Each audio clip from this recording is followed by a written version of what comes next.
The morning sun had barely broken through the silver mist when Olivia Bennet stepped onto the damp sand of Seaview Bay.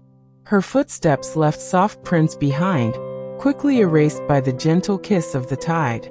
In one hand, she held a steaming mug of black coffee.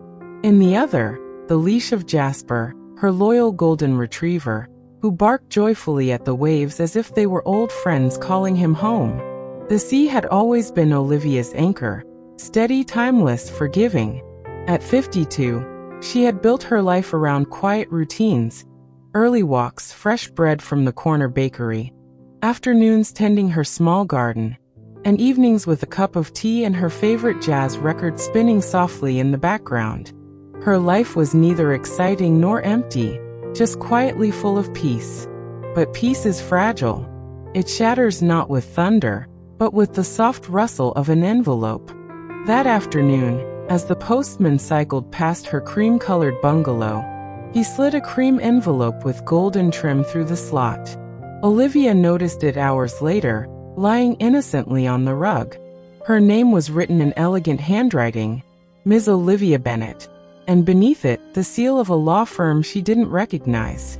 Harrison & Cole, attorneys at law. Curious, she tore it open. Inside was a short, formal letter. Dear Ms. Bennet, we wish to inform you of the recent sale of the property at 47 Seaview Shore, formerly belonging to the estate of your late mother, Mrs. Margaret Bennet. The sale was executed under the authority of the co-heir, Ms. Amelia Bennet. Please contact us for clarification regarding your share. Olivia froze. Her breath caught in her throat. The house. Sold, she whispered. Her mother's beach house, that beautiful, aging cottage with white shutters and the smell of salt in its walls, had been sold, and she hadn't even known it was listed. Her younger sister Amelia, who lived in London and rarely called except on birthdays, had apparently sold it without a word.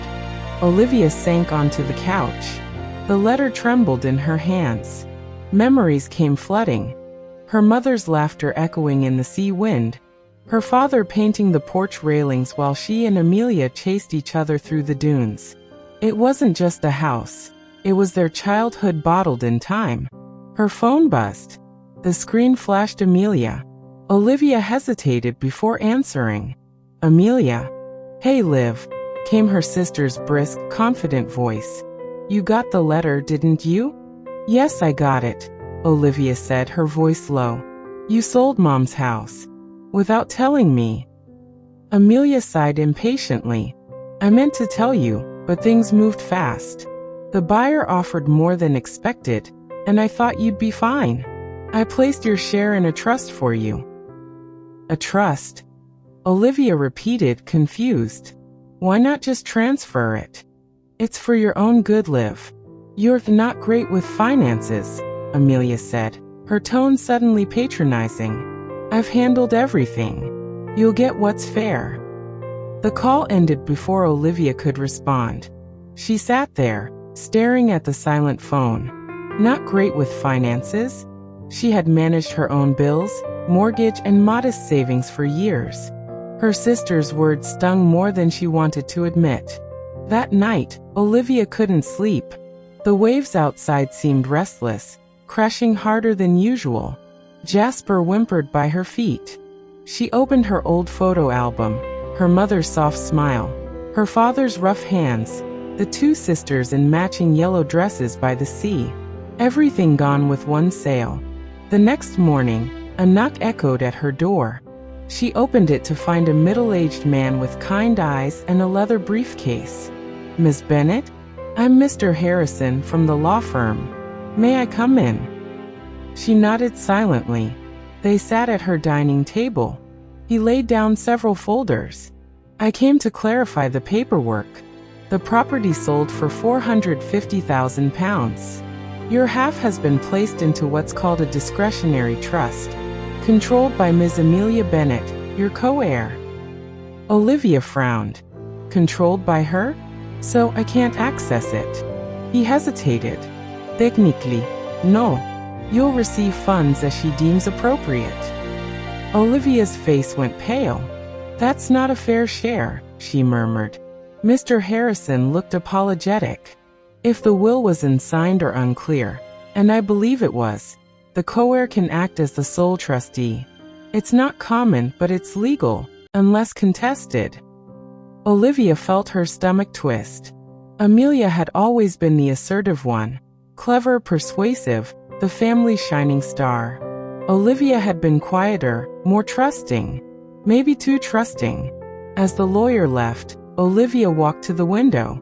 The sky had turned gray, the sea wild and churning. She whispered to herself, "You took our mother's house, Amelia, but you won't take her memory." She spent the evening gathering old belongings. Seashells, faded photographs, her mother's handwritten recipes. Each item felt like a piece of her lost home. Jasper sat beside her, head on her knee, as if to say, "I'm here, even if she isn't." Later that night, she called her old college friend, Marcus Hale, now a solicitor. "Marcus, it's Olivia," she said, her voice trembling. "Can you help me check if this sale was even valid?" Marcus listened quietly. "Send me the documents," he said. "If Amelia acted without consent, we can challenge it. Don't lose hope." As Olivia hung up, she looked toward the ocean through the glass. The moon shimmered over the water like a silent witness. She felt small, but not defeated. For the first time in years, there was a spark of something new in her heart. Not anger, not sorrow, but resolve. She would fight, not for the money, but for truth. For her mother's legacy. For her own voice.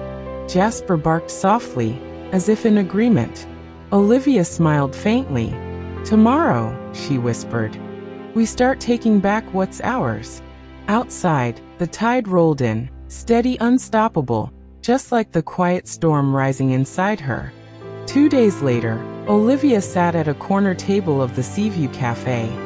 The same spot she had shared countless times with her mother. The cafe was quiet except for the hiss of the espresso machine and the low hum of a radio playing soft jazz. Outside, rain brushed against the window in gentle sheets. Jasper waited patiently at her feet, tail curled like a question mark. Olivia's fingers traced the rim of her coffee cup as she watched the entrance. Every minute stretched longer than the last, until finally, a tall man in a gray coat walked in, shaking droplets from his hair. His smile was the same one she remembered from university. "Marcus Hale," she said, standing up with a small smile. "Olivia Bennet," he replied warmly. "You look the same. Maybe a little sadder, but still you." They sat. Marcus opened his leather bag and spread the documents across the table. The sale deed, the trust papers, the correspondence from Harrison and Cole. His eyes darkened as he read. "This isn't right," he said quietly. "Amelia shouldn't have been able to sell without your written consent. Even with an unsigned will, both heirs need agreement." "So she did it illegally?" Olivia asked, hope flickering in her voice. "Not necessarily illegally," Marcus said carefully, "but unethically.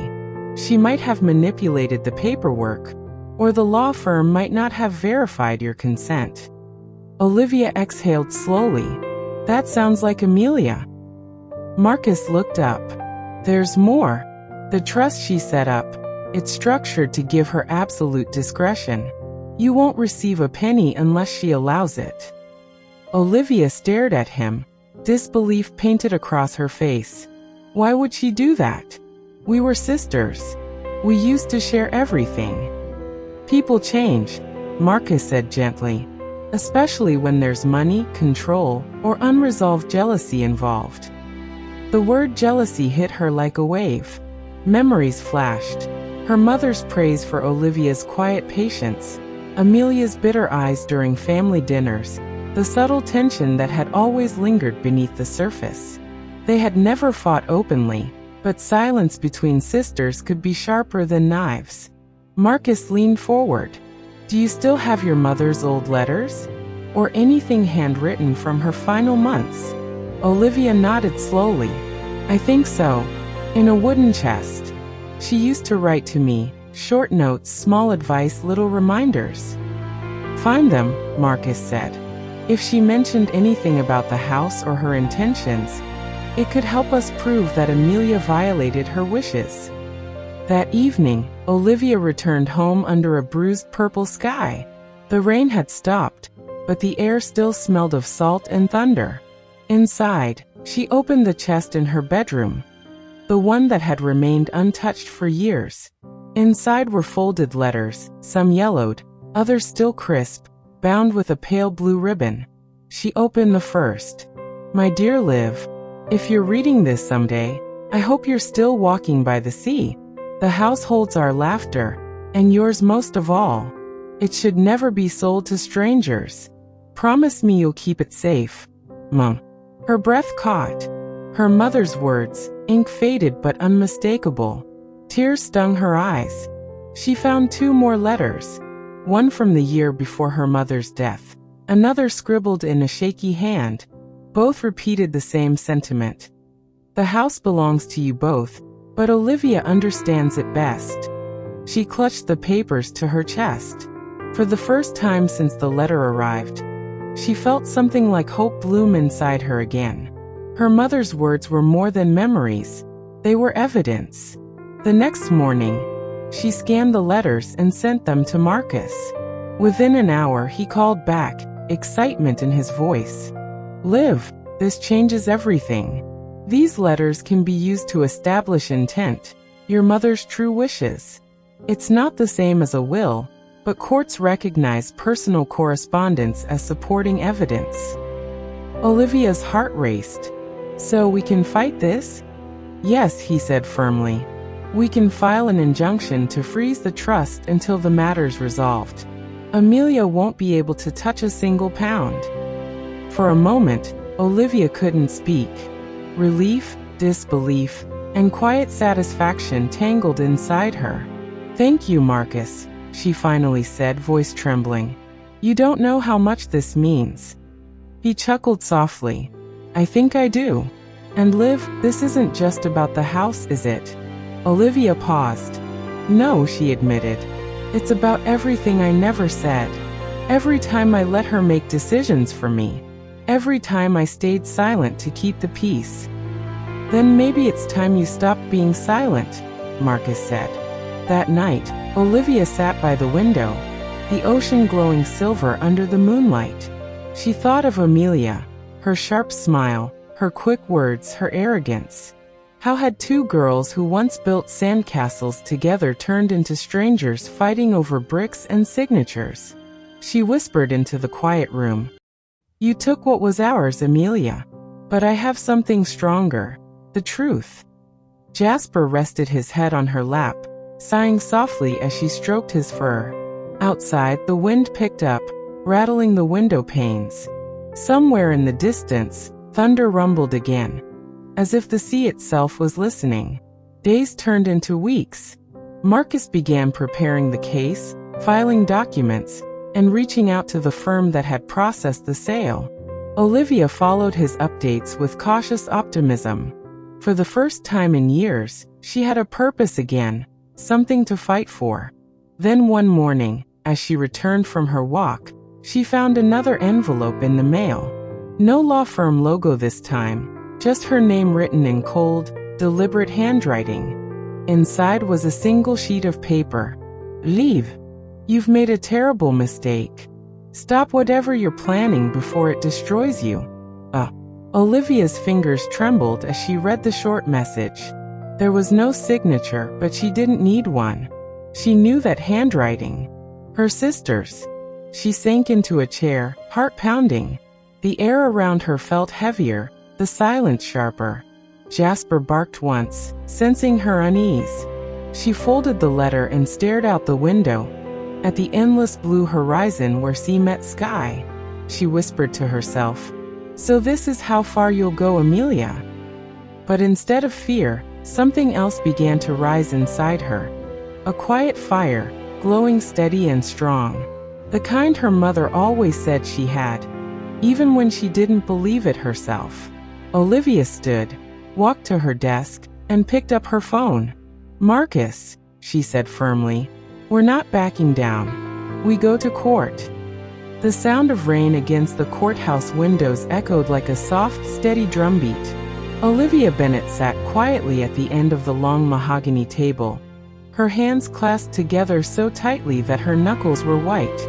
Across from her sat Marcus Hale, his expression calm but his eyes sharp, the way a storm looks before it breaks.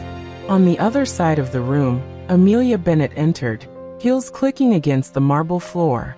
She wore a charcoal blazer, her hair pinned neatly, her eyes hidden behind a thin smile that didn't reach her heart. She looked powerful, confident, untouchable, exactly the way Olivia remembered her from childhood. The perfect daughter who always won the arguments, who always got the last word. But this time, Olivia wasn't the quiet sister anymore. The judge, a silver-haired woman with clear glasses, called the session to order. The lawyers began their exchange, voices rising, words tumbling over phrases like unauthorized sale, trust control, beneficiary rights, and intent of the deceased. Amelia's lawyer spoke first. "Your Honor, the sale was conducted in accordance with legal procedure. The trust protects the funds responsibly. My client, Ms. Amelia Bennet, acted purely out of concern for her sister's well-being." Concern. Olivia nearly laughed out loud at the word. Concern had never been Amelia's motivation. Control always had. When Marcus rose to speak, his tone was calm but his words cut deep. "Your Honor, we have letters, handwritten by the late Margaret Bennet, clearly stating her wish for both daughters to share the property, and that it should never be sold to strangers. My client, Ms. Olivia Bennet, was never informed of the sale, nor did she consent to the trust." The judge leaned forward, examining the copies of the letters.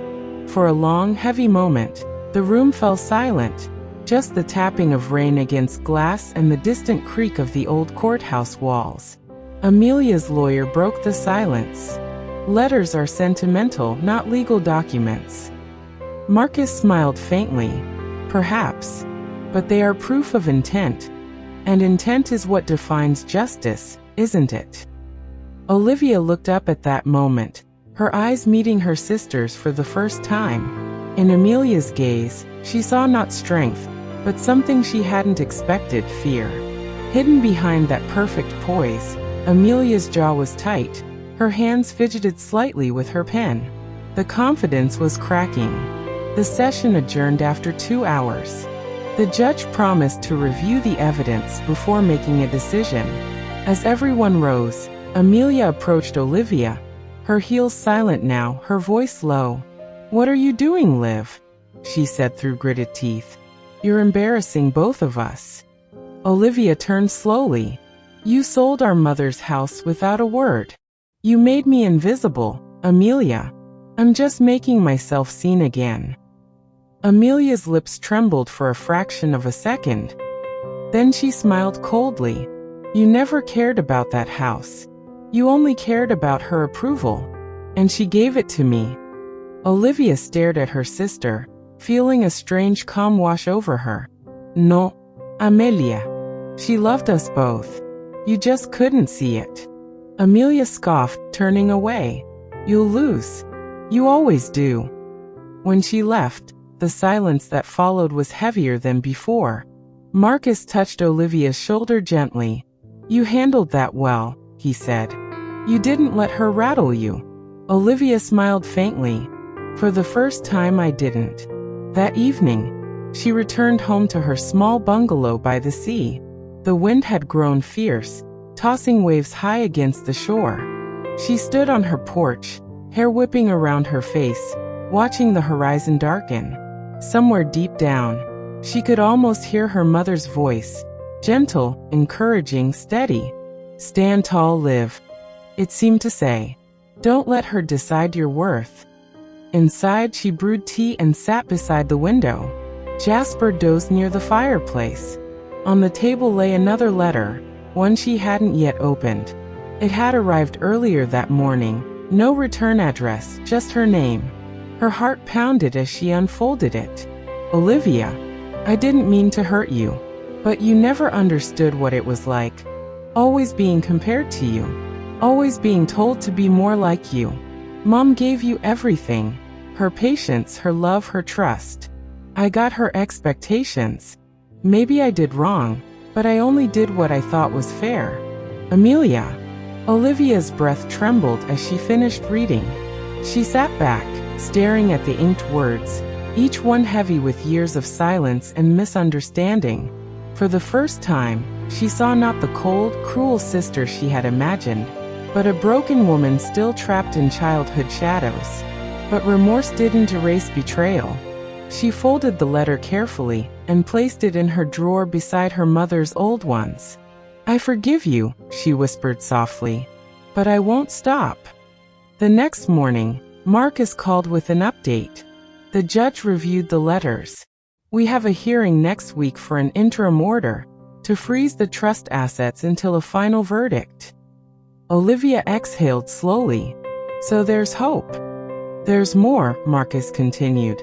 The firm that processed the sale, Harrison and Cole, admitted they never received your consent in writing. They just relied on Amelia's verbal assurance. Olivia sat down, stunned. That means? It means we can claim the sale was void, Marcus said. We can get the house back. For a moment, Olivia couldn't speak. She looked toward the sea, where the morning light shimmered across the water.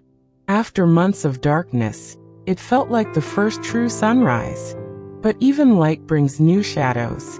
That night, she received another message, this time, a phone call from an unknown number.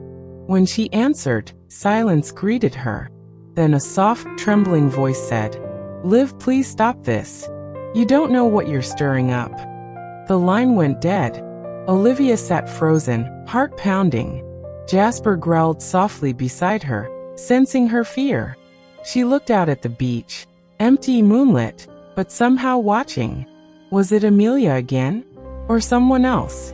Her phone buzzed once more, a text appearing on the screen. The house was sold for a reason. Some truths should stay buried. Her hands shook as she read it. The words didn't sound like Amelia's. There was something darker, more secretive behind them. For the first time, Olivia wondered, had her sister acted alone? As thunder rolled again over Seaview Bay, Olivia closed her curtains and locked the door. The sea roared louder than ever, as if trying to warn her that what she was uncovering wasn't just about inheritance anymore. It was about truth. And truth, she was beginning to realize, could be far more dangerous than lies. The morning sun rose slowly over the dusty horizon, spilling its golden light across the small town. For the first time in years, Ayan felt something inside him shift, like the weight on his heart was beginning to loosen. He stood at the edge of the street, watching people hurry to their shops, to schools, to prayers. Life was moving again. But inside him, something deeper was happening, a quiet transformation. That night's encounter with the old man still echoed in his mind. Those words, "Forgiveness is not for them, it's for you," had carved a mark into his soul. For years, Ayan had lived blaming others, his family, his luck, even God. But maybe, all along, the person he needed to forgive was himself. He sat alone in his small room, light filtering through the torn curtain. The walls were cracked. The fan made a faint buzz, and yet the silence carried a strange peace. He opened his notebook, the same one he used to scribble angry thoughts in, and began to write. Not about pain this time, but about hope. About the kind of man he wanted to be. About the people he'd hurt, and how he wanted to make it right. Outside, children laughed as they ran past his window. That laughter struck something in him. A memory of his little sister. The one he hadn't spoken to in 5 years. The last time they talked, he had shouted terrible things. Words that burned him every single night. He picked up his old phone. Her number was still saved, under a nickname she had once given herself, Little Star. His hand trembled. He typed the message a dozen times, erased it, and started again. Finally, he wrote just 3 words. I miss you. He stared at the screen for minutes, maybe hours. Then, with a deep breath, he pressed send. Seconds turned to minutes. Minutes into an hour. And then a reply. "I missed you too, bye." Tears blurred his vision. For years, he had carried guilt like a chain around his soul. But now, for the first time, it was breaking. That night, Ayan walked outside again. The street lights flickered, the air smelled of rain. He saw the same stray cat he used to feed as a boy. It came close, rubbing its head against his leg, as if even the smallest creature was welcoming him back to life. He went to the mosque nearby. The azan echoed gently through the air. Ayan stood still, feeling every note sink into his heart. He stepped inside. The cool marble floor, the faint scent of incense. Everything felt different now. As he bowed in prayer, tears fell silently onto the floor. He didn't ask for wealth or success anymore. He only whispered, "Ya Allah, just don't let me go back to who I was." After prayer, an old man sitting in the corner smiled at him. "You're new here?" he asked kindly. Ayan nodded. "Trying to find my way back," he said softly. The old man chuckled. "Then you've already found it. Most people don't even realize they're lost." That night, Ayan couldn't sleep, but not because of pain. It was because of purpose. For the first time in years, he had something to wake up for. He decided to visit the orphanage his mother used to support before she passed away. The place had aged, the walls needed paint, the garden was dying, but the children's laughter still filled the air like music. One boy, around 9 years old, ran up to him, holding a broken toy car. "Can you fix it?" he asked, eyes wide with hope. Ayan smiled, the same smile he hadn't felt in so long, and took the car. "Let's see what we can do." He spent the next hour helping the boy, using tape, glue, and a bit of imagination. When the toy finally rolled again, the child jumped with joy. Ayan's heart swelled. That moment, that pure, simple happiness, was worth more than any success he had ever chased. When he was leaving, the orphanage caretaker said, "We're always short on help, Beta. If you ever have time." "I'll come every week," Ayan interrupted, smiling. "I promise." As he walked back home, the sun was setting, a soft, golden glow bathing the sky. The streets looked the same, but everything felt different. The air was lighter, the world brighter. Redemption wasn't something he had to earn anymore. It was something he had to live. He didn't know what tomorrow would bring, but for once, he wasn't afraid of it. Because now he understood. Healing isn't found in forgetting your past, it's found in forgiving it. And as the first stars began to appear in the night sky, Ayan looked up, whispered a quiet Alhamdulillah, and smiled, not because his life was perfect, but because his heart finally was. Days turned into weeks, and Ayan's life began to bloom in quiet, beautiful ways. The mornings that once felt heavy now began with purpose. He would wake before sunrise, make wudu, and pray. Not out of habit, but from the core of his heart. His days were spent volunteering at the orphanage, helping elders, and writing reflections in his worn-out notebook. He was no longer the man who cursed the past. He was learning to heal through it. But life has a way of testing even the strongest hearts. Just when Ayan thought he had finally found peace, a shadow from his past returned. One afternoon, as he walked home from the orphanage, he heard his name being called from across the street. Ayan. He turned and froze. It was Rayhan, the man who had betrayed him years ago, who had stolen his business idea and left him in ruins. The man whose betrayal had sent him down the dark spiral of anger and self-destruction. Rayhan looked older now, his hair streaked with gray, his eyes weary. But the sight of him hit Ayan like a punch to the chest. Memories flooded back. The humiliation, the rage, the sleepless nights. "I heard you're doing good now," Rayhan said awkwardly. "I wanted to talk." Ayan's heart thundered. For years, he had dreamed of this moment. The day he would finally face him. But now that it was here, There was no anger left to give, only silence. "What do you want, Rayhan?" Ayan asked, his tone calm but cold. Rayhan looked down. "I lost everything," he said quietly. "My business failed, my family left. I know I deserve it. I just wanted to say I'm sorry." The street went silent. Only the faint sound of wind moved between them. Ayan could feel his old self, the bitter voice whispering, "Don't forgive him. Let him suffer like you did." But another voice spoke louder, the one that had been reborn within him. "Mercy is not weakness. It's strength." He took a deep breath. "I forgave you a long time ago," Ayan said softly. "Not because you deserved it, but because I needed peace." Rayhan's eyes widened in disbelief. "You forgave me?" Ayan nodded. "We both were blind back then. Maybe this is Allah's way of giving us another chance." Tears welled up in Rayhan's eyes. For the first time, he seemed smaller, broken, human. Ayan put a hand on his shoulder. "Start again. You still can." And with that, he walked away, not in anger, but in freedom. That night, as Ayan sat under the same streetlight that once witnessed his darkest nights, he felt something new: completion. He realized that forgiveness wasn't just about freeing others. It was about freeing yourself from the past. The next morning, he woke up early and went back to the orphanage. The children ran to him, calling his name. He laughed, lifted one of them in his arms, and felt warmth rush through his heart. The caretaker approached him with a smile. "Ayan, we were thinking of starting evening classes for the kids. Reading, moral lessons, a bit of guidance. Would you help?" Ayan's eyes brightened. "Yes, I'll do it." That evening, he sat before 10 small children, their faces glowing with innocence.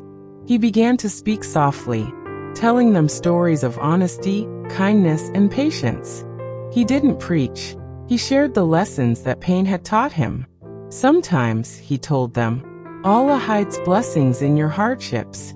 You may not see them now, but one day you'll realize every tear was watering your soul." The children listened wide-eyed. One little girl raised her hand and asked, "Uncle Ayan, how did you become happy again?" Ayan smiled gently. "By learning to thank Allah, even when life didn't give me what I wanted." Later that night, after all the kids had gone to sleep, Ayan sat alone on the orphanage rooftop. The sky stretched endlessly above him, a canvas of stars. He thought about his journey, from the darkness of anger to the light of mercy. And yet deep inside he felt something, a whisper, as if destiny wasn't done with him yet. A few days later, an unexpected letter arrived. It was from a social welfare organization in another city. They had heard of Ayan's volunteer work and wanted to collaborate on a project to build a small educational center for underprivileged children. Ayan stared at the letter in disbelief. This was the same kind of opportunity he had lost years ago. But now it was coming back to him, purified by patience and faith. He closed his eyes and whispered, "Subhanallah, when you trust his timing, everything returns, better than before." That night, as he packed his things to travel, he looked once more at his reflection. The man in the mirror was not the broken soul he once was. He was a survivor, a believer, a man reborn. And as he turned off the lights and stepped outside, the world seemed to shine brighter, because when the heart is cleansed by forgiveness, even the darkness begins to glow. The bus rumbled along the dusty road as Ayan gazed out the window, the wind brushing against his face. Every mile took him farther from his past and closer to a purpose he had never imagined. The world outside glowed with the golden hues of dawn, and for the first time in his life he didn't feel lost, he felt led. When he reached the new city, he was greeted by a modest team from the welfare organization. Their smiles were warm, their eyes filled with hope. "We've heard about your work, Ayan," said one of the coordinators. "We believe you can help us build something that truly changes lives." The land they showed him was barren, cracked earth, wild shrubs, and a few children playing with sticks and stones. But in Ayan's eyes, it was a field of dreams. He saw classrooms where knowledge would bloom, playgrounds where laughter would echo, and hearts learning the values of kindness, patience, and faith. He got to work immediately. Days turned into weeks, weeks into months. Brick by brick, with his own hands, Ayan helped build the school. The children began calling him Ustad Ayan. His face always carried a gentle smile. His voice was soft yet filled with conviction. The first day of school finally arrived. The building wasn't grand, but it was beautiful. Painted in bright colors, decorated with verses of hope and gratitude. The children wore second-hand uniforms, but their eyes sparkled like jewels. Ayan stood before them, his heart trembling with emotion. "This place," he said, "isn't just for learning books. It's for learning life. It's for finding light even when the world feels dark." The students clapped. Some parents cried.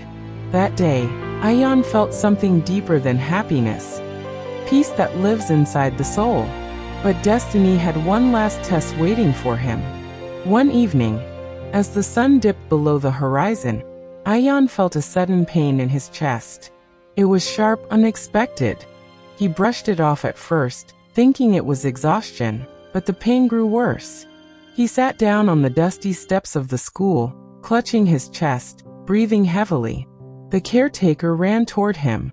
"Ustad, are you okay?" Ayan smiled faintly. "Don't worry. Just call the children. I want to see them." Within minutes, the children gathered around him, frightened, silent, eyes glistening. He looked at each of their faces, his vision blurring, his voice trembling but calm. "Don't cry," he whispered. "Promise me something. Always be kind. Never stop believing in Allah. And remember, no pain is ever wasted.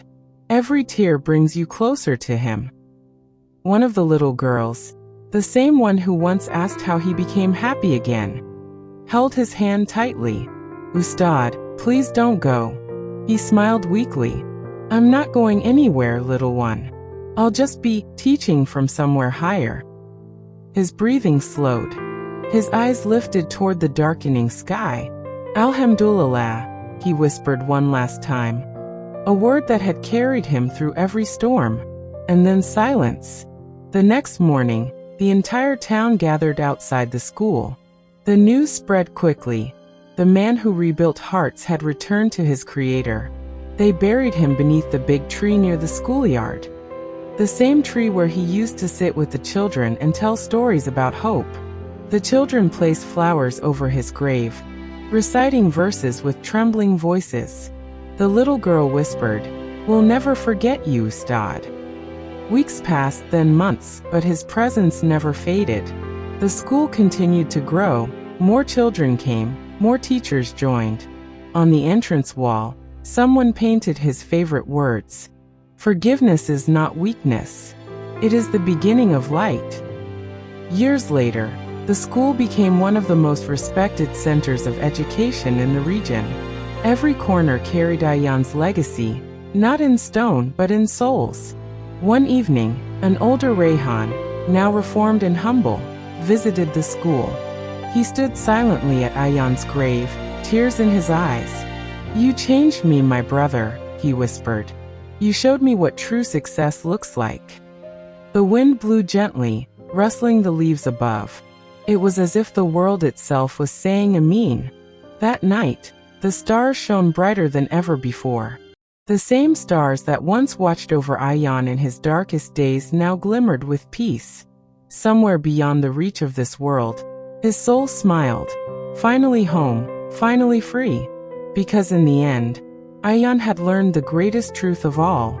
You don't live forever by what you earn. You live forever by what you give. And so his light never died.